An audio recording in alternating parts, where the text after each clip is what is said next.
L'extraordinaire voyage des mulets. Vous l'avez vu? Ce poisson qui saute est un mulet. Et il n'est pas seul.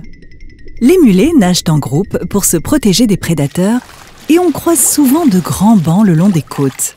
Dans ces eaux peu profondes, les mulets viennent se nourrir de végétaux présents dans le sable. On les voit aussi parfois dans les estuaires. En fait, c'est l'une des rares espèces pouvant vivre en mer et en eau douce. Mais les mulets ne restent pas très longtemps au même endroit. Lorsqu'ils doivent se reproduire, par exemple, ils rejoignent ce qu'on appelle une zone de frai. En chemin, le banc devient de plus en plus gros, mais aussi de plus en plus repérable.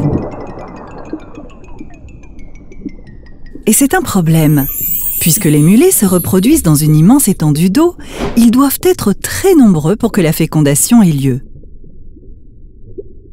Dans le cas contraire, tous ces efforts resteront vains. Pour aider les mulets dans cette aventure, nous pouvons changer la façon dont nous les pêchons.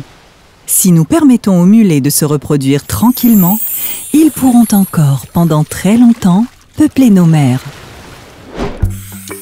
Pêcher mieux pour pêcher longtemps. Comment? En permettant aux mulets de rejoindre les zones de frai et de se reproduire. Et plus précisément, en respectant les tailles maximales de filets, en respectant les tailles minimales de mailles et en ne pêchant pas pendant la période de reproduction ou sur les zones de frai. Découvrez d'autres pratiques de pêche durable sur fame.spc.int.